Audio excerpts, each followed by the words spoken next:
Hi guys, welcome to another episode of the Sensible Hippie Podcast. I'm your host, the Sensible Hippie. And today's episode is a journey into the world of nutrition, health, and the mysteries of the human body. We are diving deep into a topic that's been making waves in recent years. One that challenges some long-held beliefs about what's good for us and what might not be. Our guest today is a renowned expert in the field of nutrition. He's a prolific author and a voice that's been at the forefront of health conversations for decades. His wisdom has been sought after by those seeking to understand the intricate connections between diet, health, and longevity. But we're not here for the ordinary. We are here to explore the extraordinary. Our guest today is none other than Adam Bergstrom. Adam is a true visionary when it comes to nutrition, wellness, and a perspective that often challenges the status quo. He's been a guest on numerous podcasts and a sought-after speaker, and today he joins us to delve into a fascinating and somewhat controversial subject. We're going to discuss the potential dangers of Omega-3 fatty acids, the intriguing world of lipofuscins, and the mysteries of liver spots. Get ready for a thought-provoking journey that might just change the way you think about nutrition and health. So without further ado, let's welcome Adam Bergstrom to the Sensible Hippie Podcast. Hi, Adam. I love your name, by the way. Did your parents name you that and spell it that way? No, but it's Atom, but how awesome I was is that? Originally born Justine Bergstrom from the old country, but where were you born at? and then I went by Ed because I got kidded so much for the name, and then because I met a Swami who talked about, if you're an atom, how can an atom get tired? How can an atom get died? It seemed like a good name. Yeah, I like that. I know, it's so unique. I love it. A lot of people don't realize that Google is actually a really good place to research if you know how to get past their barriers. They put you in a bubble and you have to basically do social engineering, pretend you're someone else, and then they'll give you what you need. I heard before you mentioned something about putting a minus either in the front or behind the sentence or word you're looking up. Usually quotation marks, but say we were, since I think we're going to talk about yellow fat disease and omega-3 fatty acids, I would ask something like linolenic acid is, in quotation. Linolenic acid was, is linolenic acid, and all these bring you to other places. Otherwise, everybody else will come to the same place that you're supposed to come to and learn the same untruths.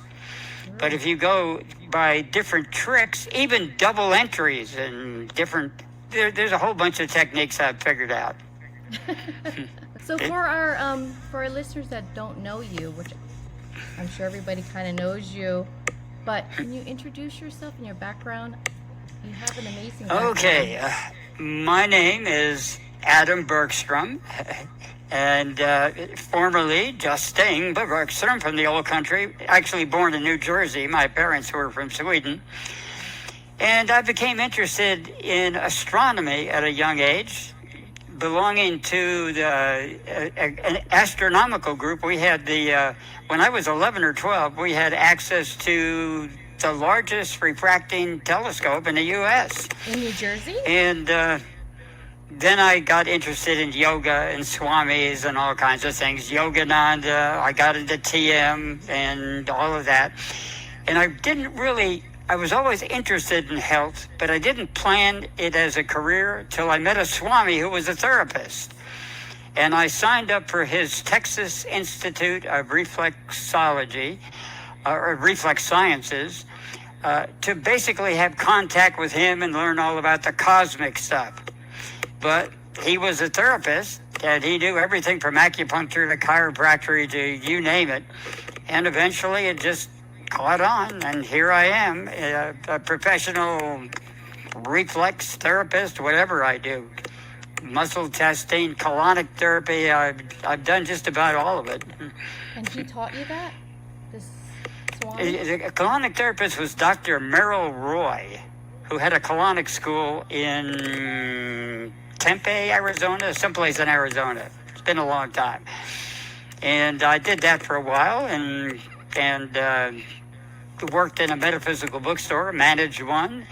I managed 4 separate health food stores and another health food store in the supplement department in Hawaii, actually Kauai. Really? The name of the store escapes me now, but it was in Kapa'a or Kapa'a. Kapa'a. I had an extra syllable like Nicolas Cage in the movie. What sparked your interest, though, in researching omega-3s and Lipofuscin? I'm sure I'm not pronouncing that right. You know, I don't think anyone really knows how to pronounce it. Mostly Lipofuscin, I think is how I've heard it pronounced. But I've heard it pronounced by experts in various ways. I've always been interested in Lipofuscin because it's a major reason people age. Basically, it's debris that accumulates into the cell, and by the time a person's 80 or 90, sometimes their cells are 40% filled with it in the inside, and there's more on the outside. And so they then found out that it's aggressive. It's not like litter in your apartment. It's like an animal that if you step on it, bites you, and it's contagious from one cell to the other. Oh. In fact, in most animal species, they can tell the exact age by the lipofuscin content because they have a varied diet. Now, human beings can be vegans, they can be carnivores, they can be just about anything. Even there's a man called Mr. Eats-All who ate a Cessna, an entire 150 Cessna. So we obviously have different lipofuscin quantities and aging. It also depends if you take vitamin E and C and certain things in your diet, you can slow the process down. And animals don't have supplements or ways of finding foods that have more of something in. They just eat the same old food. So sometimes they can find an animal's age to the week by the lipofuscin content. Wow. I didn't even know animals could get that. Yep. You Here's the funny thing that people don't realize. Every animal and insect in the world gathers lipofuscin. Really? It's basically aging. Okay. Aubrey de Grey has his 7 deadly sins of aging that he wrote. 2 of them are outright lipofuscin, and 1 is anywhere from 1/3 to 3/4 of aging. It's called the AGEs, which is Advanced Glycation End Products. And that actually is supposed to be sugar, and actually lipofuscin plays a very big role in that. And sugar does not age a person, as people believe. The burnt sugar is supposed to age people. It doesn't. I know you were doing research on that. Are you still doing research on that? Still doing research. Although I've written 14 books about it, so... You know, there's a lot of things like omega-6 fatty acids where you know they're not good for you, but I couldn't write a single book on it. But when you go to omega-3 fatty acids, they always cause yellow fat disease.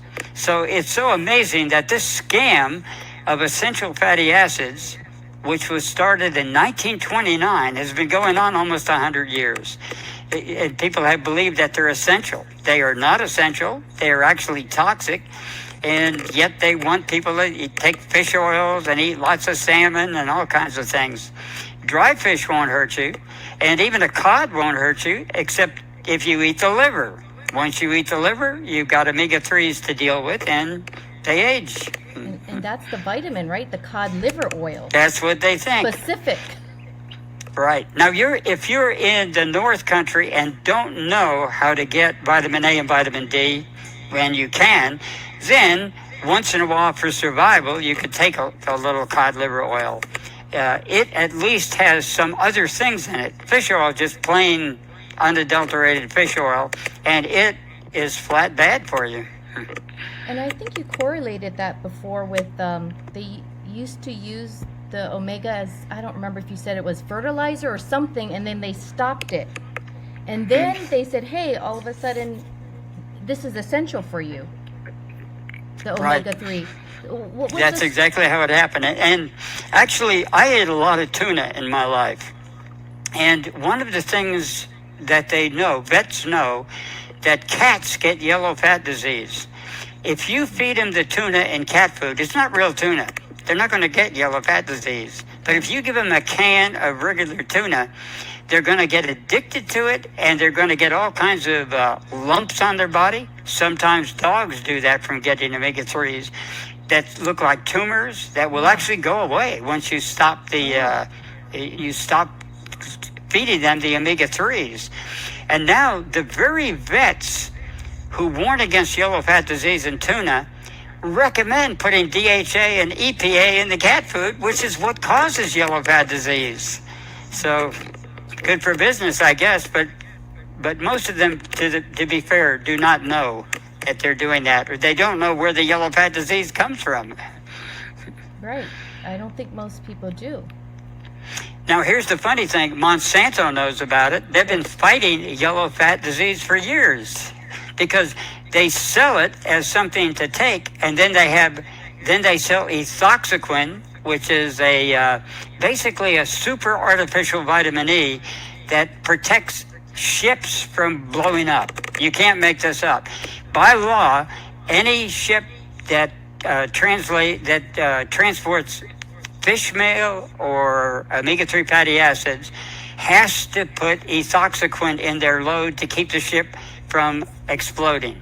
Many ships exploded before, and even in the fish plants in Norway and places like that, they have to do that. But they don't tell anyone that they've been fighting yellow fat disease. They've known about it since the 60s. So they have all these fishes that they put in their hull, and they dump a liquid or whatever that is. They actually have to put it in, mix it in. Wow. Just like you would vitamin E. Okay. And now vitamin E works somewhat, but in all your farms, your fish farms, they used to put a combination of soy oil and corn oil and make a feed out of it. But then Monsanto found out that was killing the fish. So they now have what they call high oleic soybeans, which is really low linolenic or low omega-3 fatty acid soybeans. So it's a total scam. They're actually fighting omega-3 fatty acids by destroying them so the fish won't die. And all of these high oleic oils are actually scams to bring about a way of, when they got rid of the trans fatty acids, they don't work. An omega-3 fatty acid in a fast food restaurant will clog the machinery. Now imagine what it does to our arteries. We don't get clogged by cholesterol. We get clogged by omega-3 fatty acids. Even omega-6s won't do it. They do other things, but they won't clog your arteries in the same way. I mean, try and run your car on fish oil. It's not going to work. It's way too volatile.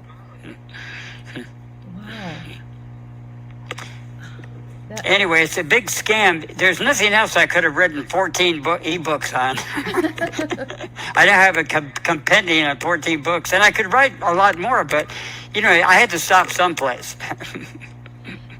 Is these omega fatty acid and metal kind of correlates as well? Yes, they do not go well together, especially iron, copper, manganese, and a few others. Yeah, aluminum is another one. And most Lipofuscin has at least 1% iron in it.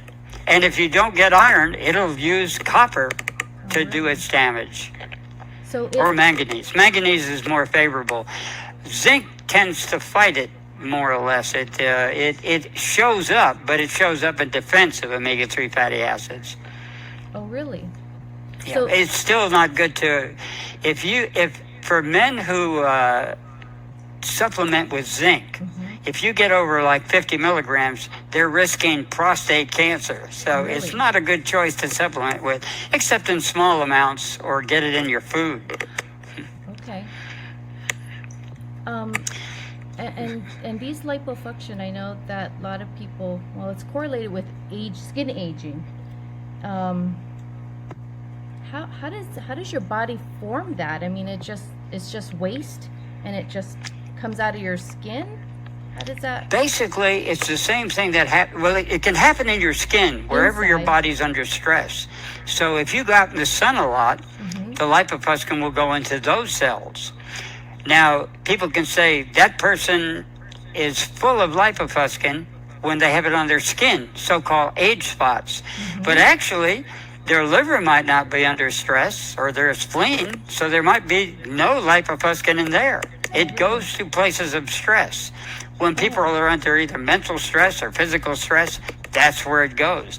So if you take things that are not appropriate for your liver, like Tylenol, very bad for the liver, then the lipofuscin is going to go accumulate there, and pretty soon you're going to get brown liver disease, called shrunken liver disease, or shrunken heart disease, or brown bowel disease. They now know it as Crohn's disease. It's basically a lipofuscin disease. Really? Your colon turns dark brown to black. Yellow is an inappropriate name. It should be called yellow fat necrotic disease, and it's mostly brown, and it gets darker and darker till it gets about the color of melanin, but it's not melanin, because melanin will fight cancer and aging, but that particular fat, omega-3, does not. Wow. What are cherry angiomas? Are they same as lipofuscins? Those little red dots, are they the same thing? No, that's different. Okay. Yeah, that's different type. There's all kinds of pigmentations, and strangely enough, a lot of pigmentations are due to melanin. For instance, even gray hair is melanin. There's numerous forms of melanin, and life is impossible on this earth without melanin. Anytime you see a bear, even a polar bear, they're loaded with melanin. A polar bear's skin is black, even though it's white. And anytime you see a tree, the brown is melanin. Melanin is actually floating in the cosmos. It's all over the place. And yet it's one of the under-researched elements. And you said that helps to fight cancer? Or that could? It does. It basically, it can convert ultraviolet rays into heat. And the heat doesn't cause cancer, but the UV ray will, if it penetrates the body.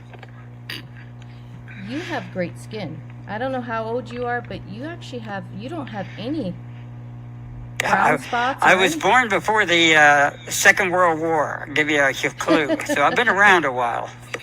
Maybe that's why I remember a lot of these things, because I've been around so long. But you have actually great skin. You really do. Yeah. Thank you. Yeah. You know, one of the things that does that is eating something called solar nutrition. This sounds strange, but tree foods in the morning, vine foods in the middle of the day, and root foods at night. And if you eat almonds, it helps the brain function tremendously. If you take an almond and break it in half, you'll notice the white in the middle, and you run your tongue along it, it's like so smooth. That's how the Swami I studied with, his skin felt like the inside of an almond. And yet he was strong enough to take a type of bracelet and bend metal into armlets of 3 or 4 different metals around it. Is he? And calluses are actually toxicity. Like a person who doesn't have any toxins can do all the gymnast activities on the bar without getting toxins. I have a friend of mine, he's not with us anymore, but he sat around most of the time, yet the calluses on his feet were this thick. Wow. That's an example of toxicity. And the skin is one of the first places to get it, because it's defending the inner organs. So we're attacked from the outside. So, like with his calluses, does cracked heel calluses, is that the same thing? Is that toxins in your body being built up? Calluses are actually, when you build them up for strength, they're actually toxins. Wow. The Swami used his hand a lot, and he never got any calluses. I still get them, so I still have some toxins. It's hard not to. And one of the things, I ate so much tuna over the years. How I got into this, I believe tuna was a very good food. And I ate canned tuna regularly with mayo. And then I found a man called Ray Peat. And the first time I ever heard yellow fat disease, I decided to look it up. And at that point, that was about 2014, 2014. I had edema. I had what you call petechia. These bruises would just mysteriously appear on my body, supposed to be very serious. It'd be going on for 10 years. If I wiped my butt, it would bleed. My gums would bleed. I had about 10 other symptoms, including calluses on the bottom of my feet. When I gave up tuna, and I gave up the mayo, and I went to oranges, and believe it or not, bought 70 pounds of sugar at a time and ate a lot of sugar, all that went away. Really? Wow. So it's a reality to me, because I believe Ray Peat saved my life. I cherry picked from Ray Peat because I don't believe everything he said, but I respect the man. He went on his cosmic vacation here about a year ago, and I miss him because we would listen to, I think we've listened to about over 300 shows, and many of them multiple times. And canned tuna has a lot of mercury in it too. That's another thing, and that's their excuse. They tell you limit your seafood to 2 or 3 times a week because of mercury. It's not the mercury. They know if you eat tuna as much as I did, you're going to finally figure out that the tuna and the omega-3 fatty acids are poisoning you. So that's a scam. And the mercury in the sea is not that harmful. You can take selenium and actually clear it out of your body. Some of the mercuries in the Great Lakes and coming from industry, those are different types of mercury. But the mercury that in the sea, you can take enough to get what they used to call Mad Hatter's disease. Newton had it. He dealt with tremendous amounts of mercury every day in the laboratory. And he basically went nuts for 3 years, and then the mercury cleared out, and he was well. He couldn't do that with some of the industrial mercury they put in lakes without salt. Okay. Are there vegetables that have omega-3, and are they better? They do, and sometimes they have other things that are good. Like, we eat 1 almond in the morning, because you notice it looks like a brain. It has a skull on it. Yeah. What? I'm being corrected. Walnut. 1 walnut. Oh, walnut. Walnut looks like a brain, right? It does, yes. And it has omega-3 fatty acids, but it has manganese and a whole bunch of other things in it that make it beneficial. But we eat it in the correct time, which is morning. Your nuts and your tree fruits are morning. And so we get the benefits with very little omega-3s.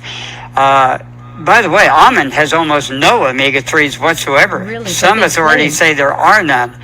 It's the perfect nut, which is named after Almandi, all world, because it has every element, every mineral in large proportion. Every other nut has some high, some low, some high, some low. To get what an almond gives, you can do somewhat by taking 3 or 4 other nuts and combining them for breakfast. Is that what you eat for breakfast, almonds? Soaked almonds every day. We soak them for 6 hours to 72 hours, usually in 3 jars, so we get the 72 hours. After 72 hours, the prussic acid, the amygdalin in it breaks down to benzoic acid, and it's fermented, and it does more harm than it does good. So we don't go past that time. But 6 hours is enough. You soak it in the refrigerator, by the way, otherwise you'll get nasty stuff growing in the water. I remember hearing you mentioned before about iron and chelating iron. Some people need to, you were saying you don't need to go and donate blood, but you can use vitamin C instead to, I don't know, not to remove the blood, but to help remove some of the iron? You can actually go out in the sun. They used to call iron deficiency anemia chlorosis and different names. You can get iron by taking arsenic. I don't recommend that, but that's one way to get it.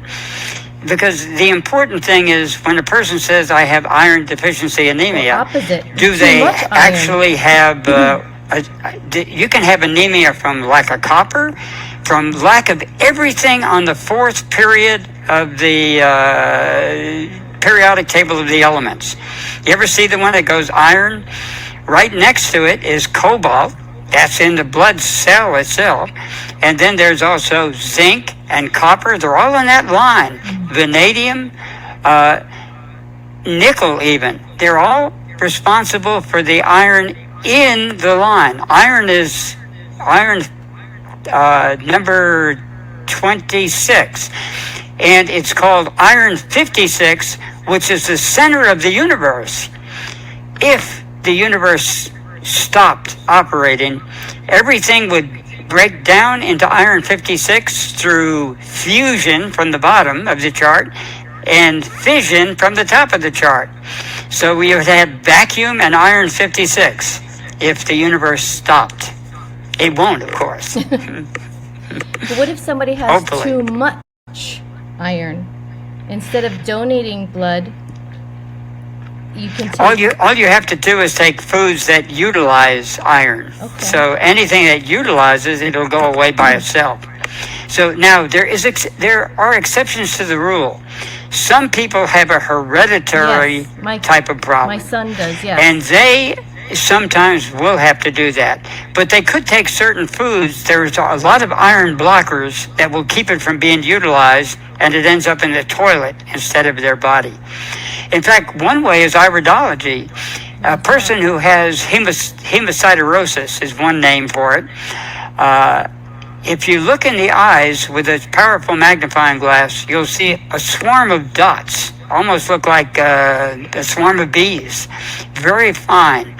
That means the person is already in serious trouble. It's starting to affect their liver, their heart, and their other organs, and they better, at that point, seek professional help. And that's iron overload. Yes, and they might actually need it. But most people, I see this on the Facebook all the time, you got to drain your blood. I give it all the time. Actually, the blood you give causes more problems for the people when they have synthetic solutions and natural solutions, and there are actually clinics that are bloodless. They give no blood, and they have better results. The Jehovah's Witnesses who refuse to take blood get better results. These clinics were started for the Jehovah's Witness until they realized they were saving more lives. First of all, if an old person, old using quotation marks, old in biology, not chronology, gives their blood, they're going to age the person they give the blood to when they take it. Now, a young person will actually give energy to an older person when they give blood. So if you have parents and you want to give them blood, you'll actually help them live longer. Of course, we have all these legends about the Silicon Valley gurus all taking blood from virgins, from 16-year-old virgins, etc. Some of that may be true. Maybe, we don't know. Peter Thiel has been accused of it. The adrenochrome thing, that's false. Adrenochrome is oxidized adrenaline. It's not going to help anybody. It's going to age people. Even from a child? Yeah, that's all false. Because adrenochrome used to be big news in the 80s. Really? When they said it was the oxidized adrenaline that caused the problem, not adrenaline. Now suddenly it's become a miracle cure for aging. They like to switch back and forth. Right. This happens, I've seen these fads go on and off for different things where they change the name. When I was in the health food business, I used to pit one supplement salesman against another one. and not let them know what I was doing so I could find out the dirt on each one of them. Because they all would study the opposition to find out what they were doing wrong. And believe me, the supplement business is mostly crooked. There are legitimate supplements out there, but the newer ones particularly are bad. How can you argue against vitamin A, vitamin B, vitamin C, vitamin D, etc.? Where did this Swami that you taught from, where did he learn this from? You know, I think he learned it from the cosmos. He went here and learned it because he really didn't have any education. He dropped out of his first day in school. He came back and told his father, they can't teach me what I want to know. He says, okay, then go to work. So he did. He became a tailor. He never had any more schooling. That wasn't in America, was it? Or was it? No, that was not allowed here. They would have arrested him. This was in Guyana. Guyana, where's it was called British Guyana back then. Then he came to this country just before the Second World War, and he got a job working for Jack Dempsey, the boxer, and he got odd jobs. He liked jazz, so he went to a lot of the jazz clubs in Manhattan. Then he got hired by RCA, and he put in the first microwave tower in Canada. So he had an electronic background. And then he studied corrosion engineering and worked for the oil companies in places like Louisiana and Texas doing that. And meanwhile, he was made a Swami. Wow. And where did you meet him at? I met him, I managed a metaphysical bookstore in Houston, Texas, and someone kept telling me about him. I studied with a student of his, and I thought, this other guy is too weird. I'm not going to have anything to do with him. But finally I realized the man I was studying with, Dr. Steve Schreiber, was getting most everything from this strange man. So I showed up one night, and he just blew my mind. And I knew my life was going to be different after that. In fact, when I walked out the door, I said, who was that masked man? And I ended up going, in fact, he started a school called the Texas Institute of Reflex Science. And my friend Robin Greeley suggested to Adano Lay that he start this school. And Adano asked who would come. And he said, well, Adam Bergstrom would come. And so he started the school. And as soon as I heard about it, I left California and went back to Texas and showed up with no money, slept in the street until I finally got an apartment with about 5 roommates where we paid like $18 a piece, and I got a job managing a metaphysical bookstore. Wow. Were you on the street long? Not too long. Good. No, I kept on. I got picked up by the Hare Krishnas. And they took me to the fire yoga people, the people who do the breath of fire. Okay. So do yoga at 4 a.m. and didn't get much sleep. I slept on couches. A couple of times I just slept behind a building and woke up covered with dew. I didn't have any blanket or anything like that. Wow. And finally, I got the apartment within a week. It just all fell together. And then I got several jobs. While I went to that school, I worked as a colonic therapist. I delivered flowers. I worked at a metaphysical bookstore, and I even managed a health food store. Who taught you how to do like colonics? How did you learn? Was it on the job training? A good friend of mine suggested that I become a colonic therapist and go to Arizona and study. Oh. So he wanted me to meet this man called Dr. Farber. And Dr. Farber said, if you go to this school, I will pay for the school if you get there. And I said, certainly. I had no money. I borrowed some money here. I borrowed some money there. I got on the plane. I showed up for the school. I went to the school. I got money sent to pay the rest of the fee and to get my airfare back, and paid that money back. And then I was a colonic therapist.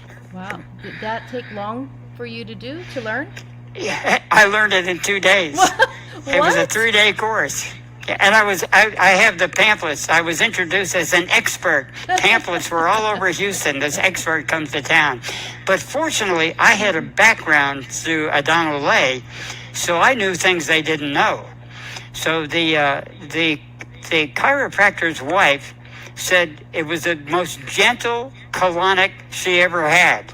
And so people started raving that I really was an expert. But I was really a fake when you really think about it. I'd had one colonic and given one colonic. And I was an expert. So I just went with the flow. How long did you do that? And I became expert. How long did you do that for? I did it for about 5 or 6 months, I believe. Oh, really? That's it? Then, the chiropractor got in trouble because he announced to the chiropractors in Texas that he was going to do colonics. And they don't allow it in Texas. California, they do, but not allowed. So they threatened to take his license away. So he said, I'm going to sponsor you as a separate business, buy a building, put you in there so that you're not associated with me. And at that point, I didn't really want to devote my life to colonics. So I said, no, let's not do this. It's just too much. So I ended up advising people. A friend of mine, Jimmy Gerard, put out probably the best colonic machine in the world. I was on his board of directors. I took all his courses. I gave him suggestions on how to put ultraviolet light to so that people wouldn't get AIDS, and use extra filters and different types of colonic apparatus. And so I had quite a background. I became an advisor in that department. How would someone get AIDS, though, back then? Were you guys sharing the hoses or something? Sharing what? The hose or something? How would somebody... Oh, yeah. Then they had throwaway. We introduced throwaway colonics. Because at one time, the one I used had basically a 1/2 inch, a 3/4 inch, and an inch. And you had to learn to shove one of those big things up someone's butt, an inch wide. Most women, I stuck to the 1/2 inch, but it was more like a nightmare. The other type is a speculum. It's just a little one that goes in and the water comes around. It doesn't come through the pipe. The one I used, they were on a table and it ran out. And sometimes if that pipe came out, you had a king-sized mess. That has happened, I guess, to you a couple It happened, yeah. That's why we ended up having brown sheets and brown, because you couldn't get the stains out no matter what you did. Really? No, there's no way to get skid marks out of a white sheet. We tried. We ran it through the laundry over and over and over. Didn't do anything. So we had to go to brown sheets. That's pretty funny. I guess it comes out a little different when it comes that way. I don't know, because you're actually cleaning. Yeah, because it's coming out of the pipe instead of on the sides. So you can actually, in some cases, people are so bound up that you have to take it out and then have to go to the toilet to dump and then come back and reinsert it. Wow. And if you insert one with a person who has a nest of hemorrhoids, that's pretty scary. Did you see a lot of weird stuff coming out, like parasites and stuff? One time I saw a woman asked me, because we had a clear pipe to see, she said, "What is that?" Hundreds of little white pellets, little black ones and little orange ones came flooding out. So all I could say is toxins. I had no idea what they were. But I went and asked Swami Nitty Gritty about it. I said, "What was that?" He said it was vitamin C tablets, calcium tablets, and iron tablets. And I checked, and that's what she had been taking. Wow. They had stuck in her colon all that time. And I basically took out about 3 years worth of vitamin pills that didn't dissolve. Even today, many of them don't dissolve. Really? Capsules are notorious for it too. Oh no. Wow. That's dangerous. So ever since being a colonic therapist, I chew. If I take a pill, I chew it. No matter how bad it tastes, I chew it. Smart. I never thought of that. Oh my gosh. Did you see Yep. parasites And coming also, out? when you chew it, it warns your stomach what's coming down. Oh, yeah. Otherwise, when you swallow something, the stomach lays off the workers because it says, oh, it's going to be a light load today. That's why it's good to start your meal with a protein, because if you start with a carb, the stomach says, oh, light day, we're just kind of doing carbs. The stomach has very little to do with that. And then you dump the protein after. Call up all the workers we laid off. We have protein coming down. So there's a lot. I've also studied the stomach and the gut. I actually wrote a newsletter called Turd Eye, Turdi, because colonics? the colon fascinated me. I was going to ask you, did you see a lot of worms coming out of people? I have seen them. Have you? Yep.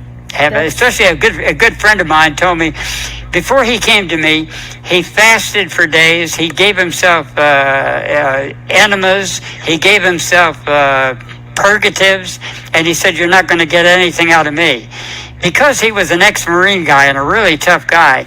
I normally did a colonic for 30 or 40 minutes. I kept him on the machine an hour and a half and got all kinds of crap out for that long, including the worms in their little cocoon. They look like cotton balls. Oh my God. He had a lot. He had served in the Marine Corps at, I believe it was Okinawa, one of those islands, Iwo Jima, I think it was. And so he had gone through a lot of stress and had a lot of foreign parasites from being in the Pacific in the Second World War. Oh my gosh. I guess he felt a lot better after, though. He had to have. He did. Yep. He was kind of a teacher of mine, too. He was a world expert in hyperbaric chambers, so I learned a lot from him. I just kept running into the right people. You did. At the right time, for the right experience. Wow. So did you ever go in a hyperbolic chamber? I never did. Okay. But you learned about... And I had an opportunity once for only $100 because it's beneficial. Now, it would be much more beneficial if they added a small amount of carbon dioxide to the hyperbaric chambers, something my friend George Wellington Adams did not even know about at the time, because you do get minor brain damage when you go in a hyperbaric chamber. But all you have to do is add 2% carbon dioxide, no brain damage. Yeah, but you can add more and get certain therapies too. Mines back in 1902 or 3, they knew to put carbon dioxide in the oxygen when they went into their mines, but somehow they've forgotten. Scientific American recently has written articles about it, but no one pays attention. I don't know anyone or anywhere you can get a hyperbaric chamber treatment with carbon dioxide anymore. It's a good opportunity for someone to start a market on that. Yeah.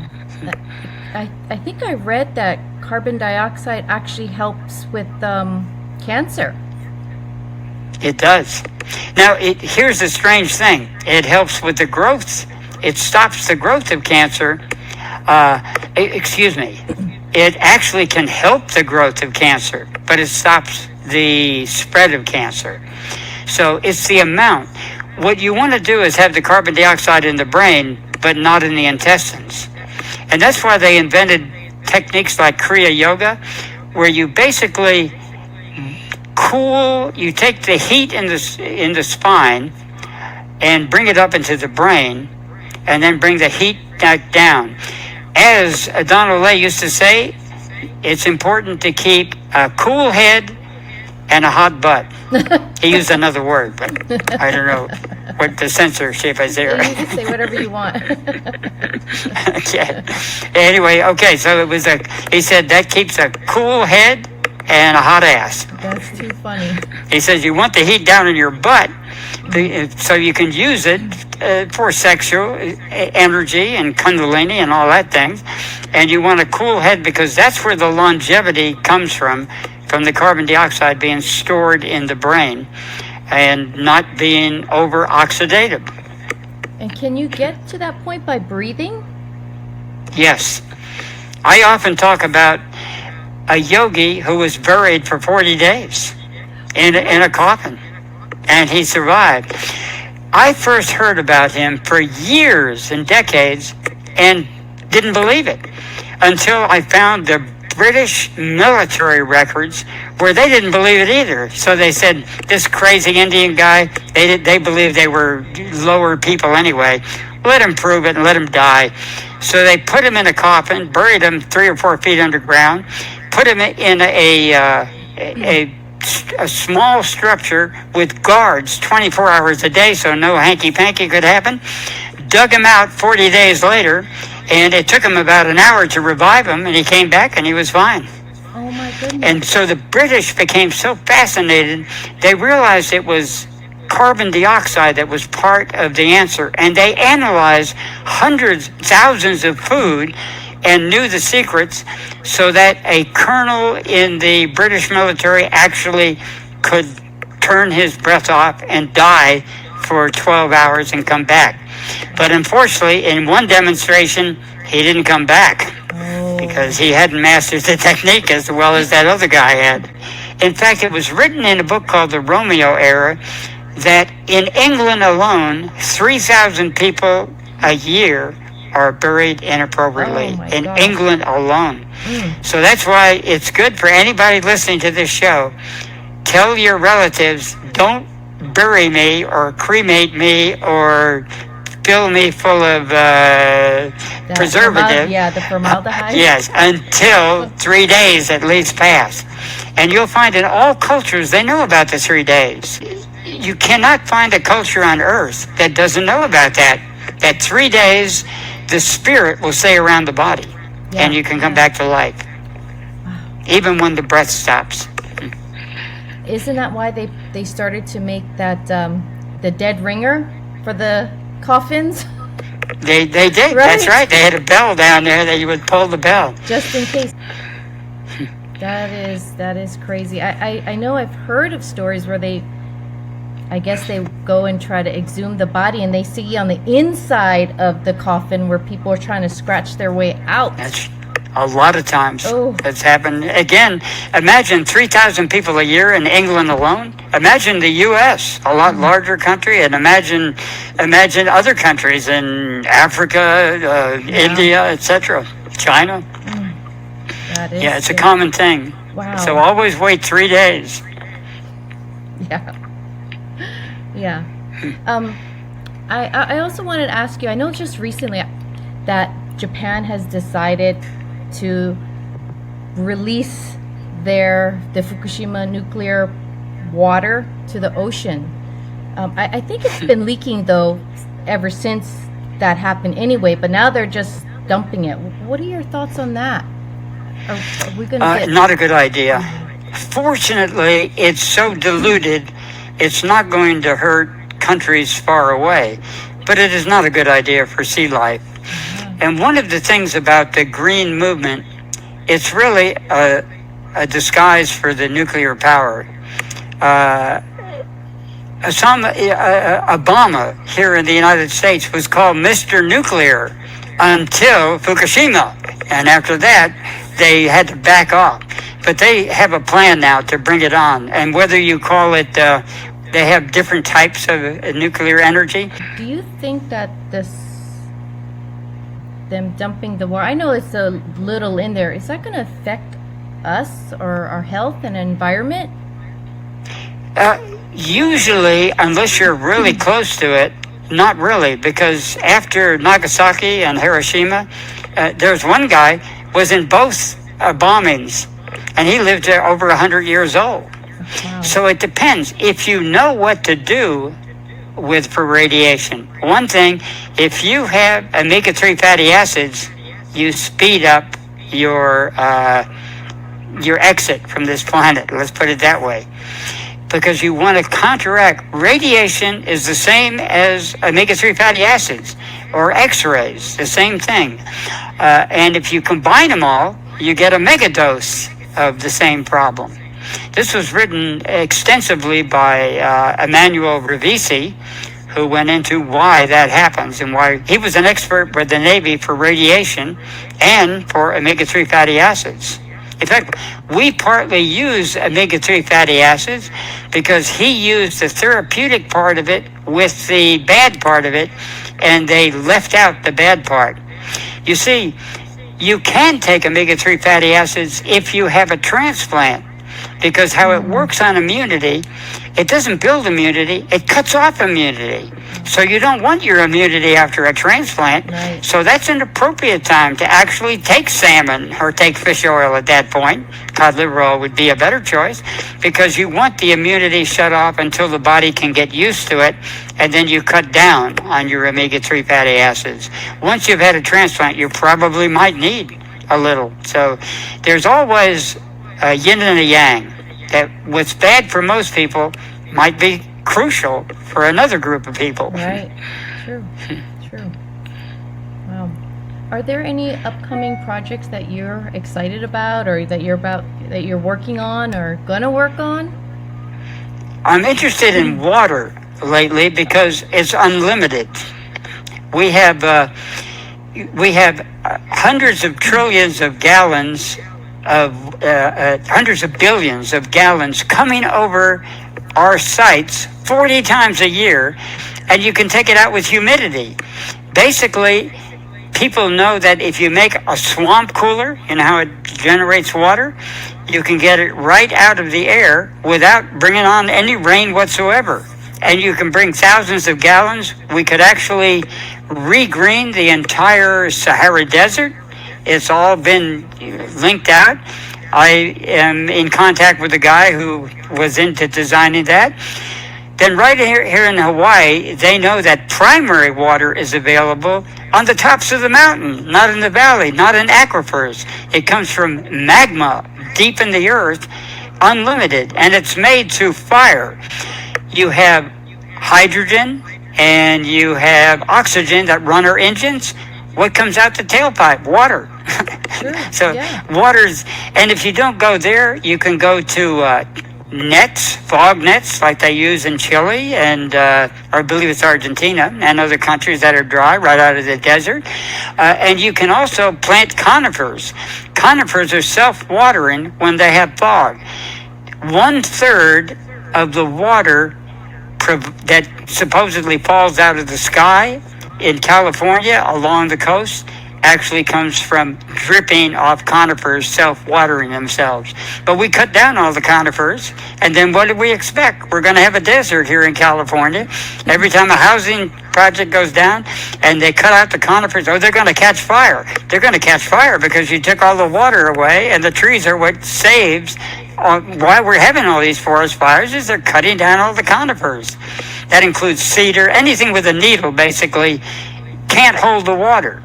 An angiosperm or a maple tree or something that it can hold the water, so it doesn't water itself. But anything with a needle drips right off. So you gonna write a book, or? You know, I started to, Yes, but I realized it was so huge. I was going to put in how the trees bring water, structured water, primary water, water, how it works in your lymph system and your body, and how juicing versus a solid food. And I realized this is immense. So either I have to divide it up into different books or figure another thing. So it's not going to happen quickly, even though I've got all the data, but Wow. it's just too scattered. Yeah. Okay. Well, I hope. I have tens of thousands of words collected. But And that's, thanks for listening to me, because when I start talking about fish oil being bad, you see people going rolling their eyes back up, you know. And yet, when I tell people, don't research omega-3 fatty acids, put in yellow fat disease bears, yellow fat disease mink, yellow fat disease cats, yellow fat disease dogs, yellow fat disease ants, yellow fat disease fish, yellow fat disease salmon. Whole other world opens up for you. well, I think that's the fatty liver now that's not from alcohol is really prevalent today. It's really making an impact in the health industry that they're worried about. There's two types of fatty liver disease: the alcoholic one and the non-alcoholic one, and almost exclusively of the non-alcoholic fatty acid disease is omega-3 fatty acids. They found it before the Civil War in the United States. they found out that cod liver oil in excess, not a little bit, was actually killing people. And you can find it on the internet. Those books are available. I've quoted them in my compendium at length. And it's been known for years and years and years. Over 100 years, 150 to 200 years has been known about yellow fat disease. So you get things like brown bowel disease, all of the diseases called Parkinson's, muscular sclerosis, muscular dystrophy, all of those type of diseases are basically forms of yellow fat disease. Wow. Lou Gehrig's disease, My grandma autism, had on and on it goes. Wow. Crohn's disease. People don't want to hear I cover that in my compendium. It's a large subject. That's why I have a whole entire compendium to cover it. Yeah. If people actually read my compendium, they will realize I pretty well have the best summation of the whole thing on the planet at this point. I didn't plan to be an expert in yellow fat disease, but here I am. Here you are. It only happened because I had edema and I had problems myself. And I thought I was leaving the planet very soon, and it all cleared up. Thank goodness. But we don't have a lot of experts like you. So I'm very grateful for people like you that are willing to talk and tell people. Like you said, you may not affect everybody, but maybe one or two. You know, The starfish story, right? Exactly. Yeah, and maybe it will catch on. I hope. It seems unlikely because, like I said, I've been writing about this now for 8 years, and it's been known before. Ray Peat wrote about it for decades before that. But I became obsessed with it because I couldn't believe that it's so obvious that if you take omega-3s, it always leads to yellow fat disease. There's no exceptions. You can slow it down with vitamin E, vitamin C, with selenium, different things, but you can't stop it unless you stop putting the omega-3s in your mouth. Well, I really appreciate your time, and I've learned so much. I always do when I listen to appreciate you. having me on. I hope I can have you back on and talk about your solar timing. You are Sure.